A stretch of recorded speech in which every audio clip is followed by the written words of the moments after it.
Hi, I'm Alexene, and once again, this is the Opman Archives. Today, I'll be talking about a topic that's very connected to the previous video that we released.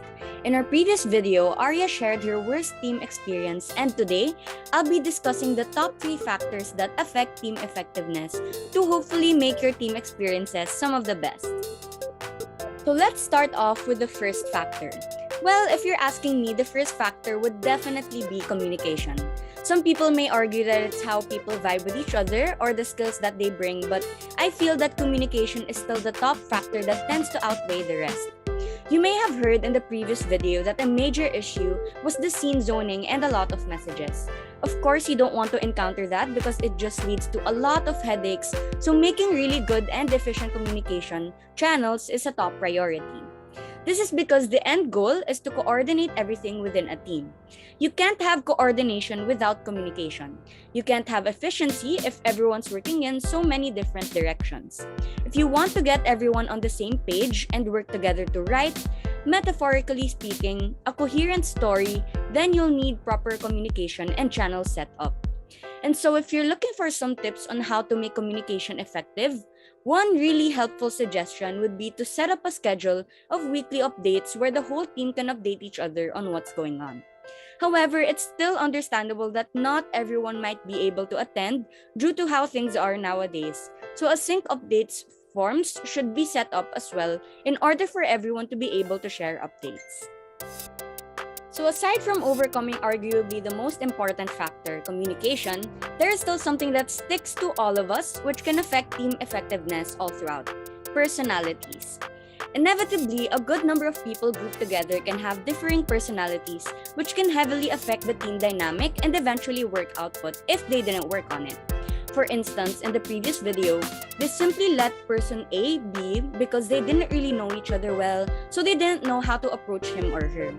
But what if at the start of the project, they actually took the time to level off, get to know each other's work styles, productivity and rest hours, how they wanted to be held accountable, personal non-negotiables, and the like, so that they could figure out how to work well together.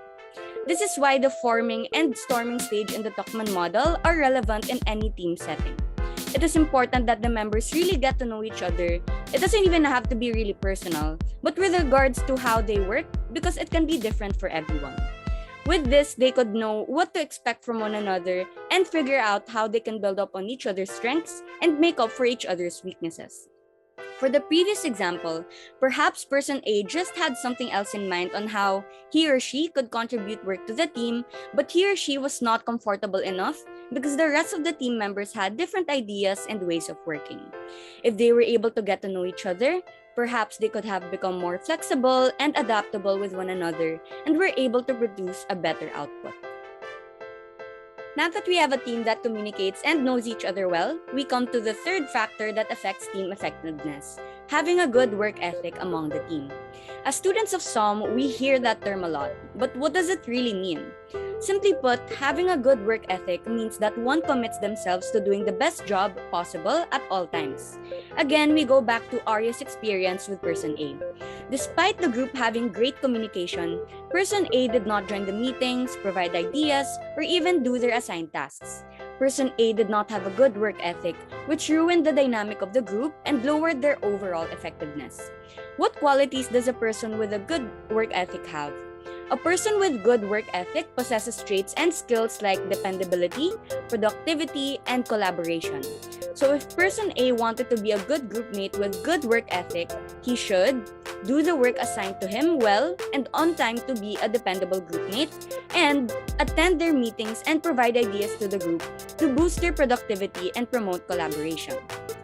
How do we become people with good work ethic? Things like these do not happen overnight. We definitely need to work on it in order to achieve it. But here are some tips on how to demonstrate or improve your work ethic. First, set goals. Setting goals help trigger new behaviors and helps guide our focus as well as sustains that momentum in life. Second, improve time management. Being on time and completing tasks by or before due dates is a great way to demonstrate and practice work ethic. Lastly, believe in what you're working on. Feeling excited about your mission will make the work feel a lot easier and enjoyable for you and your team. So So that's it for the top 3 factors that affect team effectiveness. If you have any questions, just let us know in the comment section below. Thank you again for watching the Opman Archives, and we really hope you enjoyed this video. Don't forget to like and subscribe, and hit the bell button to get notified for our next ones.